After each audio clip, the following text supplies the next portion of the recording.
ಇವತ್ತಿನ recipe veg white pulao with ಕಡಿ. ಇದನ್ನ ಯಾವ ರೀತಿಯಾಗಿ ಮನೆಯಲ್ಲೇ ಮಾಡೋದು ಅಂತ ನೋಡ್ಕೊಂಬರೋಣ. ನಮಸ್ಕಾರ ಸ್ನೇಹಿತರೆ, ನಮ್ಮ ನಿರೀಕ್ಷೆ ಟಿವಿ ಕುಕಿಂಗ್ ಚಾನಲ್ಗೆ ಆತ್ಮೀಯ ಸ್ವಾಗತ. ಯಾವಾಗ್ಲೂ ಮಸಾಲವನ್ನ ಹಾಕಿ ನಾವು ಪಲಾವನ್ನ ಮಾಡಿರ್ತೀವಿ. ಅದನ್ನ ತಿಂದು ಬೇಜಾರಾದಾಗ ಈ ರೀತಿಯಾಗಿ ಯಾವುದೇ ಮಸಾಲೆ ಇಲ್ಲದೆ ನಾವು ಈ ವೆಜ್ ವೈಟ್ ಪಲಾವನ್ನ ಮಾಡ್ಬೋದು. ಮಸಾಲೆ ಇಷ್ಟ ಇಲ್ಲದೆ ಇರೋರು ಈ ರೀತಿಯಾಗಿ ಟ್ರೈ ಮಾಡಿ ನೋಡಿ, ತುಂಬಾ ಚೆನ್ನಾಗಿರುತ್ತೆ. ಇದ್ರ ಜೊತೆಗೆ ಒಳ್ಳೆ ಕಾಂಬಿನೇಷನ್ ಅಂದ್ರೆ ಕಡಿ ಅಂತ ಹೇಳ್ಬೋದು. ಇದಂತೂ ಇದರ ಟೇಸ್ಟ್ ಅನ್ನ ಇನ್ನೂ ಜಾಸ್ತಿ ಮಾಡುತ್ತೆ. ಎಂತವ್ರು ಸಹ ಇದನ್ನ ಇಷ್ಟಪಡ್ತಾರೆ. ಚಾನಲ್ಗೆ ಹೊಸಬರಾಗಿದ್ರೆ ಇದುವರೆಗೂ ಚಾನಲ್ ನ ಸಬ್ಸ್ಕ್ರೈಬ್ ಮಾಡಿರೋದು ದಯವಿಟ್ಟು ಚಾನಲ್ ನ ಸಬ್ಸ್ಕ್ರೈಬ್ ಮಾಡಿ, ಪಕ್ಕದಲ್ಲಿರುವಂತ ಬೆಲ್ ಗಂಟೆಯನ್ನ ಒತ್ತಿ. ಇದರಿಂದ ನಾವು ಮಾಡುವಂತ ಹೊಸ ರೆಸಿಪಿಗಳು ಆದಷ್ಟು ಬೇಗ ನಿಮ್ಮನ್ನ ತಲುಪುತ್ತೆ. ಬನ್ನಿ ಈಗ ರೆಸಿಪಿಯನ್ನ ಮುಂದುವರಿಸೋಣ. ಮೊದ್ಲಿಗೆ ಇಲ್ಲಿ ನಾನು ಕ್ಯಾರೆಟ್, ಬೀನ್ಸು, ವೆಜಿಟೇಬಲ್ಸ್ ಮತ್ತೆ ರೈಸ್ ಎಲ್ಲದನ್ನು ತಗೊಂಡಿದ್ದೀನಿ. ಮೊದ್ಲಿಗೆ ಇಲ್ಲಿ ನಾನು ಗ್ಯಾಸ್ ಮೇಲೆ ಒಂದು ಪ್ಯಾನ್ ಅನ್ನ ಇಟ್ಕೊಂಡು ಅದು ಬಿಸಿ ಆದ ನಂತರ ಒಂದೂವರೆ ಸ್ಪೂನ್ ಅಷ್ಟು ನಾನು ಗೀ ಹಾಕೊಳ್ತಾ ಇದ್ದೀನಿ. ನೀವು ಗೀ ಬದಲಿಗೆ ಆಯಿಲ್ ಅನ್ನು ಸಹ ಬಳಸಬಹುದು, ಆದ್ರೆ ಗೀ ಹಾಕೊಂಡ್ರೆ ಪಲಾವ್ ಟೇಸ್ಟ್ ಚೆನ್ನಾಗಿರುತ್ತೆ. ಇದು ಕಾದ ನಂತರ ಇಲ್ಲಿ ನಾನು 4 ಲವಂಗನ ಹಾಕೊಳ್ತಾ ಇದ್ದೀನಿ.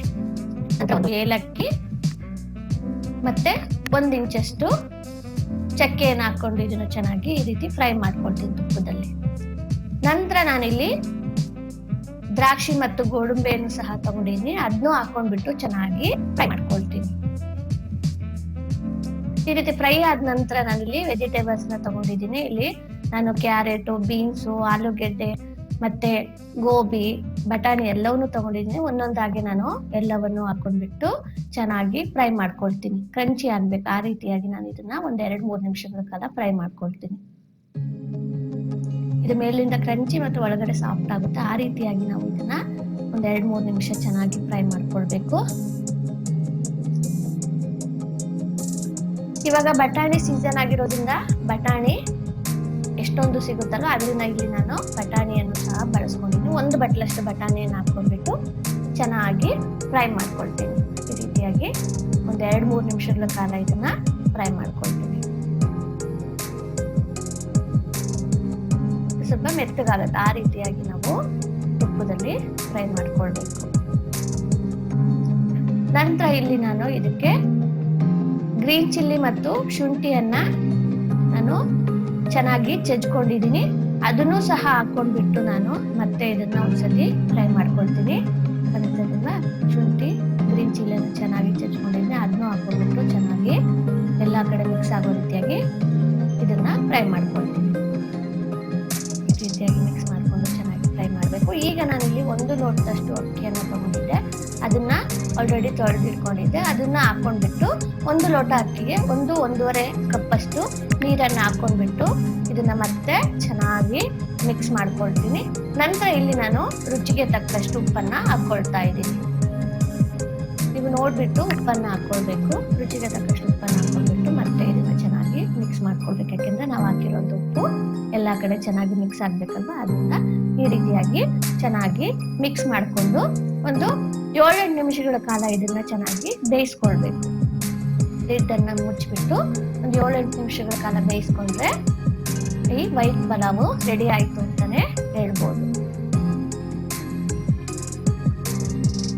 ಕಾಣಿಸ್ತಾ ಇದೆಯಲ್ವಾ ಎಷ್ಟು ಚೆನ್ನಾಗಿ ಬಿಡಿ ಬಿಡಿಯಾಗಿ ಈ ವೈಟ್ ಪಲಾವ್ ರೆಡಿ ಆಯ್ತು ಅಂತ. ಈಗ ಇದಕ್ಕೆ ನಾವು ಕಡಿಯನ್ನ ತಯಾರು ಮಾಡ್ಕೊಳ್ಳೋಣ. ಮೊದ್ಲಿಗೆ ಇಲ್ಲಿ ನಾನು ಒಂದು ಬೌಲ್ ಅನ್ನ ತಗೊಂಡಿದ್ದೀನಿ. ಅದಕ್ಕೆ ನಾನು 1 ಬಟ್ಲಷ್ಟು ಗಟ್ಟಿ ಮೊಸರನ್ನ ಯೂಸ್ ಮಾಡ್ಕೊಳ್ತಾ ಇದ್ದೀನಿ. ಈ ರೀತಿಯಾಗಿ 1 ಬಟ್ಲಷ್ಟು ಗಟ್ಟಿ ಮೊಸರನ್ನ ಹಾಕೊಳ್ತಾ ಇದ್ದೀನಿ.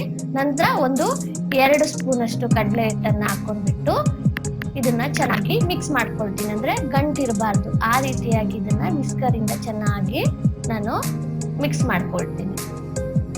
ಈ ರೀತಿಯಾಗಿ ಮಿಕ್ಸ್ ಮಾಡ್ಕೊಳ್ಬೇಕು.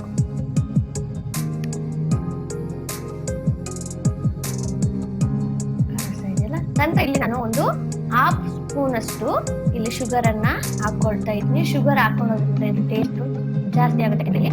ಸ್ವಲ್ಪ ಏನಿರುತ್ತೆ ಉಳಿಯುತ್ತೆ, ಅದ್ರ ಜೊತೆಗೆ ಸಕ್ಕರೆನ ಹಾಕಿದ್ರೆ ತುಂಬಾ ಟೇಸ್ಟಿ ಆಗಿರುತ್ತೆ. ಅದರಿಂದ 1/2 ಸ್ಪೂನ್ ಅಷ್ಟು ಶುಗರ್ ಅನ್ನ ಹಾಕೊಂಡ್ಬಿಟ್ಟು 1/4 ಲೋಟದಷ್ಟು ನೀರನ್ನ ಹಾಕೊಂಡ್ಬಿಟ್ಟು ಚೆನ್ನಾಗಿ ವಿಸ್ಕರಿಂದ ಮಿಕ್ಸ್ ಮಾಡ್ಕೊಳ್ತೀನಿ. ಇದು ಗಟ್ಟಿ ಇರೋಂಥದ್ದು ಸ್ವಲ್ಪ ತೆಳುವಾಗ್ಬೇಕು. ಆ ರೀತಿಯಾಗಿ ಇದನ್ನ ನಾವು ಚೆನ್ನಾಗಿ ಮಿಕ್ಸ್ ಮಾಡ್ಕೊಳ್ಬೇಕು. ಕಾಣಿಸ್ತಾ ಇದೆಯಲ್ಲ ಎಷ್ಟು ಚೆನ್ನಾಗಿ ವಿಸ್ಕರಿಂದ ಮಿಕ್ಸ್ ಮಾಡ್ಕೊಳ್ತಾ ಇದ್ದೀನಿ. ನೋಡ್ತಾ ಇದ್ದೀರಲ್ವಾ ಎಷ್ಟು ಚೆನ್ನಾಗಿ ಈಗ ರೆಡಿ ಆಗಿದೆ. ಈಗ ಇದನ್ನ ರೆಡಿ ಮಾಡ್ಕೊಳ್ಳೋಕೆ ನಾನು ಗ್ಯಾಸ್ ಮೇಲೆ ಒಂದು ಪ್ಯಾನ್ ಅನ್ನ ಇಟ್ಕೊಂಡ್ಬಿಟ್ಟು ಅದು ಕಾದ ನಂತರ 1-1.5 ಸ್ಪೂನ್ ಅಷ್ಟು ನಾನು ಗೀಯನ್ನು ಹಾಕೊಳ್ತಾ ಇದ್ದೀನಿ. ಇಲ್ಲೂ ಸಹ ನಾನು ಕಡಿಗೆ ಗೀಯನ್ನೇ ಬಳಸ್ಕೊಳ್ತಾ ಇದ್ದೀನಿ. ನೀವು ಬೇಕಾದ್ರೆ ಆಯಿಲ್ ಅನ್ನ ಬಳಸ್ಕೊಳ್ಬೋದು. ನಂತರ ತುಪ್ಪ ಅಂದ್ರೆ ಈ ಗೀ ಕರಗಿದ ನಂತರ ಇದಕ್ಕೆ ನಾನು ಒಂದು 1/2 ಸ್ಪೂನು ಜೀರಿಗೆಯನ್ನ ಹಾಕೊಳ್ತಾ ಇದ್ದೀನಿ. 1/4 ಸ್ಪೂನ್ ಅಷ್ಟು ಮೆಂತೆ ಕಾಳನ್ನು ಸಹ ಹಾಕೊಳ್ತಾ ಇದ್ದೀನಿ. ನಂತರ 1/4 ಸ್ಪೂನು ಹಿಂಗನ್ನ ಹಾಕೊಳ್ತೀನಿ. ಹಿಂಗ ಹಾಕೊಳ್ಳೋದ್ರಿಂದ ಇದು ತುಂಬಾ ಟೇಸ್ಟ್ ಆಗಿರುತ್ತೆ. ಅಷ್ಟೇ ಅಲ್ಲದಿದ್ರು ಪರಿಮಳನು ಚೆನ್ನಾಗಿರುತ್ತೆ. ನಂತರ 2 ರೆಡ್ ಚಿಲ್ಲಿಯನ್ನು ಈ ರೀತಿ ಕಟ್ ಮಾಡಿ ಹಾಕೊಳ್ತಾ ಇದ್ದೀನಿ. ನಂತರ ಶುಂಠಿ ಗ್ರೀನ್ ಚಿಲ್ಲಿಯನ್ನು ಚಚ್ಕೊಂಡು ಅದನ್ನು ಸಹ ಹಾಕೊಳ್ತಾ ಇದ್ದೀನಿ. ನಿಮಗೆ ಖಾರ ಎಷ್ಟು ಬೇಕೋ ಅದ್ರ ರೀತಿಯಾಗಿ ನೀವು ಹಾಕೊಳ್ಬಹುದು. ನೀವು ಇನ್ನೂ ಸ್ವಲ್ಪ ಬೇಕು ಅಂದ್ರೆ ಗ್ರೀನ್ ಚಿಲ್ಲಿಯನ್ನ ಅಥವಾ ರೆಡ್ ಚಿಲ್ಲಿಯನ್ನ ಇನ್ನೊಂದೆರಡು ಜಾಸ್ತಿ ಮಾಡ್ಕೊಳ್ಬಹುದು. ನಂತರ ಇಲ್ಲಿ ನಾನು 1 ಎಸಲಷ್ಟು ಕರಿಬೇವನ್ನ ಹಾಕೊಂಡ್ಬಿಟ್ಟು ಈ ರೀತಿಯಾಗಿ ಮಿಕ್ಸ್ ಮಾಡ್ಕೊಂಡು ಇದು ಚಟಪಟ ಅಂತ ಇರುವಂತ ಸಂದರ್ಭದಲ್ಲಿ ಮಿಕ್ಸ್ ಮಾಡ್ಕೊಂಡು 1/4 ಲೋಟದಷ್ಟು ನೀರನ್ನ ಹಾಕೊಳ್ತೀನಿ. ಇದನ್ನ ಹಾಕೊಂಡ್ಬಿಟ್ಟು ಇದನ್ನ ಚೆನ್ನಾಗಿ ಮಿಕ್ಸ್ ಮಾಡ್ಕೊಳ್ತೀನಿ.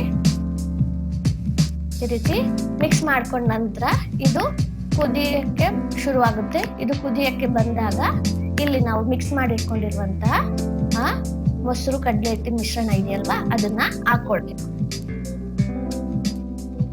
ನೋಡಿದ್ರೆ ಕುದೀತಾ ಇದೆಯಲ್ಲ, ಅವಾಗ ನಾವು ಇದನ್ನ ಹಾಕೊಂಡ್ಬಿಟ್ಟು 1/4 ಸ್ಪೂನು ಅರಿಶಿನ ಪುಡಿ, ರುಚಿಗೆ ತಕ್ಕಷ್ಟು ಉಪ್ಪನ್ನ ಹಾಕೊಂಡ್ಬಿಟ್ಟು ಇದನ್ನ ಚೆನ್ನಾಗಿ ಮಿಕ್ಸ್ ಮಾಡ್ಕೊಳ್ಬೇಕು. ಹಾಕೊಂಡ್ಬಿಟ್ಟು ಇದನ್ನ ಬಿಡದೆ ರೀತಿಯಾಗಿ ನಾವು ಇದನ್ನ ಮಿಕ್ಸ್ ಮಾಡ್ಕೊಂತಾನೆ ಇರ್ಬೇಕು. ಇದನ್ನ ನಾವು ಬಿಟ್ಬಿಟ್ರೆ ಏನಾಗ್ಬಿಡುತ್ತೆ, ಇದು ಮೊಸರಲ್ವಾ ಒಡೆದೋಗ್ಬಿಡುತ್ತೆ. ಅದರಿಂದ ಇದು ಚೆನ್ನಾಗಿ ಆಗೋ ತನಕನೂ ಸಹ ಸ್ವಲ್ಪ ಗಟ್ಟಿ ಆಗೋ ತನಕನೂ ಈ ರೀತಿಯಾಗಿ ಬಿಡದೆ ರೀತಿಯಾಗಿ ಮಿಕ್ಸ್ ಮಾಡ್ಕೊಂತಾನೆ ಇರ್ಬೇಕು. 3-4 ನಿಮಿಷ ಆದ ನಂತರ ಇದು ಚೆನ್ನಾಗಿ ಮಿಕ್ಸ್ ಆಗುತ್ತೆ. ನಂತರ ಇದು ಗಟ್ಟಿ ಆಗಕ್ಕೆ ಶುರು ಆಗುತ್ತೆ. ಕಾಣಿಸ್ತಾ ಇದೆಯಲ್ವಾ ಎಷ್ಟು ಚೆನ್ನಾಗಿ ಇದು ಗಟ್ಟಿ ಆಗ್ತಾ ಇದೆ ಅಂತ. ಇವಾಗ ನೋಡಿದ್ರಲ್ವಾ ಎಷ್ಟು ಚೆನ್ನಾಗಿ ಇದು ಗಟ್ಟಿ ಆಗ್ತಿದೆ. ಈಗ ಕಡಿನೂ ಸಹ ರೆಡಿ ಆಯ್ತು. ಈಗ ನಾನು ಪಲಾವನ್ನ ಬೇರೆ ಒಂದು ಬೌಲಿಗೆ ಸರ್ವ್ ಮಾಡ್ಕೊಂಡಿದ್ದೀನಿ. ನೋಡಿದ್ರಲ್ವಾ ಸ್ನೇಹಿತರೆ, ಈ ವೆಜ್ ವೈಟ್ ಪುಲಾವ್ ಮತ್ತು ಕಡಿಯನ್ನ ಎಷ್ಟು ಈಸಿಯಾಗಿ ನಾವು ಮಾಡ್ಕೊಳ್ಬಹುದು ಅಂತ. ಒಂದ್ಸತಿ ಇದನ್ನ ಟ್ರೈ ಮಾಡಿ ನೋಡಿ. ಇದು ಯಾವ ರೀತಿಯಾಗಿ ಬಂತು ಅಂತ ಕಾಮೆಂಟ್ ಸೆಕ್ಷನ್ ಅಲ್ಲಿ ನಿಮ್ಮ ಕಾಮೆಂಟ್ ಅನ್ನ ತಿಳಿಸಬಹುದು. ಈ ವಿಡಿಯೋ ನಿಮ್ಗೆ ಇಷ್ಟವಾಗಿದ್ರೆ ಈ ವಿಡಿಯೋವನ್ನ ಲೈಕ್ ಮಾಡಿ, ಹೆಚ್ಚಾಗಿ ಶೇರ್ ಮಾಡಿ. ನಿಮ್ಮ ಈ ಲೈಕ್ ಮತ್ತು ಶೇರ್ಗಳು ನಮಗೆ ಇದೇ ತರಹದ ಹೊಸ ರೆಸಿಪಿಗಳನ್ನ ಮಾಡುವಲ್ಲಿ ಉರಿದುಂಬಿಸುತ್ತೆ. ಸಾಧ್ಯವಾದ್ರೆ ಕಾಮೆಂಟ್ ಸೆಕ್ಷನ್ ಅಲ್ಲಿ ನಿಮ್ಮ ಅಭಿಪ್ರಾಯ ಅನಿಸಿಕೆಗಳನ್ನ ತಿಳಿಸಬಹುದು. ಇದರಿಂದ ರೆಸಿಪಿಗಳಲ್ಲಿ ಸುಧಾರಣೆಯನ್ನ ತರಕ್ಕೆ ನಮಗೂ ಸಹ ಹೆಲ್ಪ್ ಆಗುತ್ತೆ. Instagram, Facebook, WhatsApp channel, social network ಗಳಲ್ಲೂ ನಿರೀಕ್ಷೆ ಟಿವಿ ಕುಕಿಂಗ್ ಚಾನಲ್ ನ ಪೇಜಸ್ ಅವೈಲೇಬಲ್ ಇದೆ.